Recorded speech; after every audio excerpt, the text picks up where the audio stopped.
charges.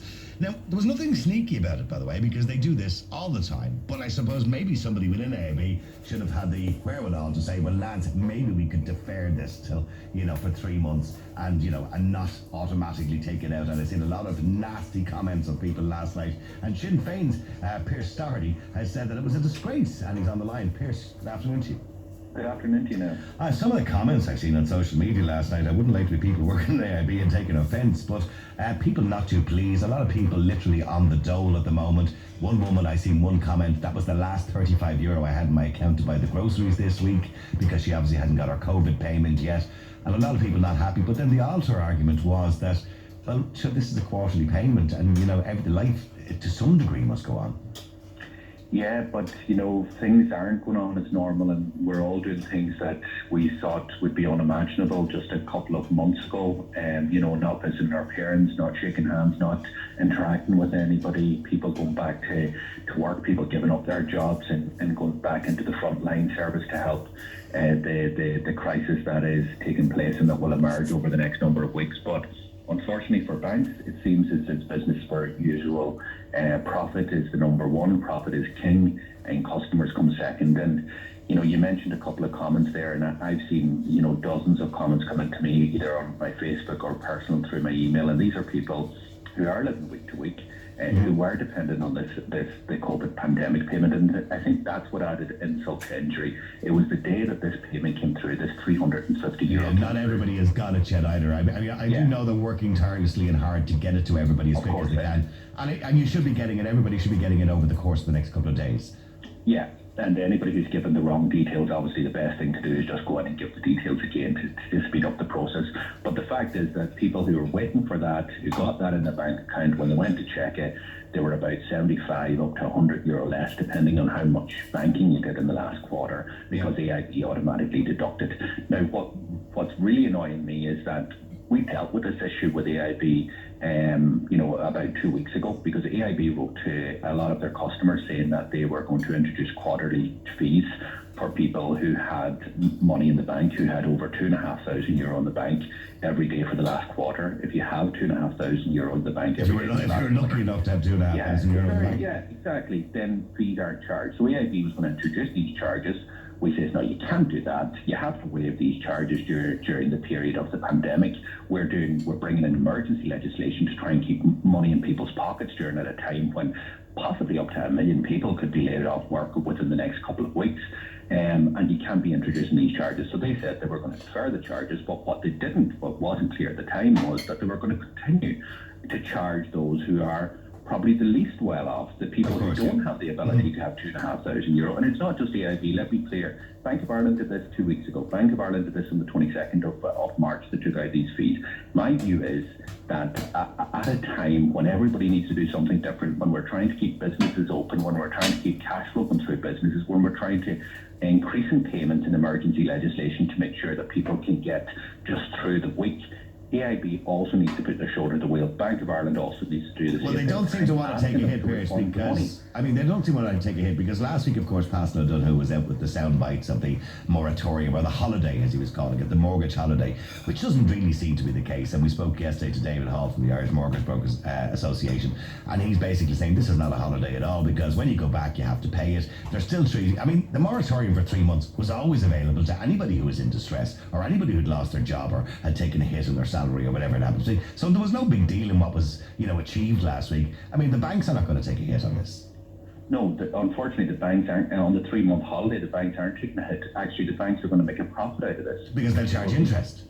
Yeah, exactly. So if you give you an example, if you have a €200,000 loan, say with Bank of Ireland, the amount of money that you'll have to pay back over the 30 years will be the 200,000 plus 140,000 of interest, so 342,000 that you'd have to pay over the entire period. If you go for this break, it won't be 340,000 anymore, it'll be 342, because they're going to charge you €1,804 as a pandemic penalty, as a COVID penalty. Well, how could Sinn Féin have done that differently? I know the minister was waving his own flag last week and patting himself on the back for it, and I don't think it was any reason to be patting himself on the back. I don't think anything was achieved, to be honest with you, but how could you have done it differently? By ensuring that the banks did not charge interest during the period of the break. The 3-month period of the break, they shouldn't charge interest. They shouldn't be allowed to roll that into your capital, and then they charge interest then again on the interest. That simply shouldn't happen. If there's a break, there's a break. If it's a freeze, it's a freeze, and that's it. There shouldn't be interest. The banks can't win all the time.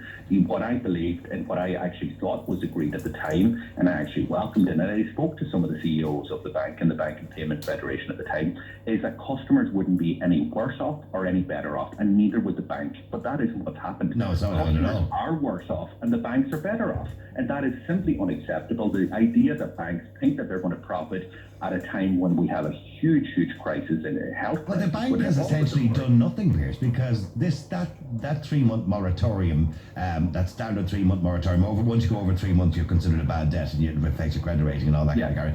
That's still there. So it's always there. It was always there. It was always there for people. The only difference probably is that there's a more fast-track process to actually avail of it, and it's been publicised.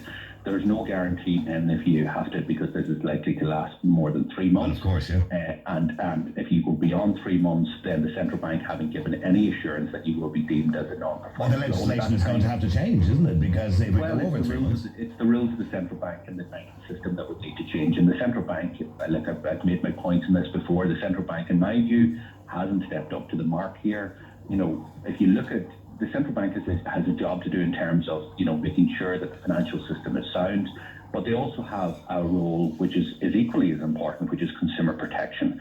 So when banks are charging me or anybody else, and remember, these are people who are contacting me, husband and wife have lost their job, they need a 3-month break from their mortgage, and they're saying, we're getting a 3-month break, but now we're being charged €3,000 extra over the lifetime of the mortgage as a result of that.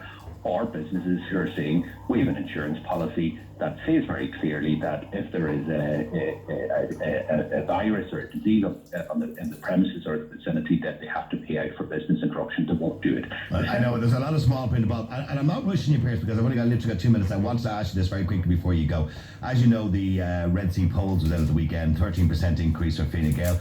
I'm not hearing that from our callers today. A lot of our callers today don't have amnesia and are not basing their judgment of government on what's happening today, but what's happened over the last 10 years. I mean, realistically, how do you feel? And I know we had Mary Lou on the air last week, very disappointed in the fact that obviously Leo was motoring ahead with the Fine Gael, Fianna Fáil government with a few independents thrown in there. How does that make you feel today? Well, look, I think the poll, and usually I would pay a lot of attention to the polls, but probably given everything that's happening, it's a way down my list of priorities at all, if it's a priority at all. But I think the sense in that poll is probably the same feeling I have. Everybody is wishing the government on. Everybody wants the Minister for Health to do the right thing and to do it at the right time. And are they doing the right thing? Because I think we're getting in the right direction. Okay, is there, I mean, I don't want to go into every single detail of social welfare and healthcare and everything that we're doing at the moment, but generally speaking, is everything that's being done what you would have done yourself? No, well, look, I've just talked about the banks. Well, Pascal is the main shareholder in AIB. He should stop this. He should tell them to cop on and say it's not happening, refund the money back into customers' accounts and defer this payment until the other side. There are things which I think the most important thing is we need to maintain the income of people who have been made unemployed as a result of this. Was the 70% enough? Not enough. We argued for 100% up to €525 because if you keep the money in the local economy, when these shops and businesses open up, we need that money to circulate quickly, and we need them to spend. Well, it is a stimulus package, isn't it? We wanted to go back into the economy. It's not like when people are going to shove it under the mattress. You know what I mean? There's two ways, and I made it clear that the bailout here needs to happen in terms of a bailout for ordinary families, for workers, and for businesses, because we need those businesses. But there are right things that they're doing, and we called for it. We called for the connection between the employer and the employee. We called for it as a wage subsidy proposal, and it was brought in. There is links that wage subsidy proposal could have saved a lot of jobs if it was brought in a week sooner, and it could have kept a lot of business open. Now I know they're all closed now anyway. Yeah, but well. You know, that's probably where our point of difference is, because look at the international evidence, and look, a lot of the things we said, you know, we called originally to you know, not have the St. Paddy's Day parade, and you know, the government responded a couple of days later. The same with the schools, the same with non-essential businesses. So you know, look, things that we're calling for is happening. The same with the wage subsidy scheme. Now they may have got to that point anyway, We think maybe there's just a bit of the timing is a wee bit off, but we're not about splitting hairs. What we're doing is about sharing our ideas with the government to try and make sure that as many people come through this crisis as possible, that our health services supported in whatever way, and that people's pockets aren't empty during this period. And of course, lives are saved, which is the most important thing. That's the key. As I said, as many people come through this process, that's the key thing for everybody. And politics need to take a second, take a back seat, yeah, absolutely. Because that's what I'm saying. Everybody, if the health minister does well, that means the country's doing well at this point in time. And it doesn't matter who was the health minister, who it is. At a time of crisis, you respond to the office holders. It's only the government that can close down non-essential services. It's only the government that can announce X, Y, and Z. So it's our job to encourage them, to prompt them, and that's what we're doing as well in relation to the banks, because that is affecting people. It's also affecting people's mental health, anxiety, and all the rest. When you don't have money in the I get you, Pearse. I'm going to have to cut you short because I have to go to news. But listen, I really appreciate you coming on the air. Thank you there very much indeed.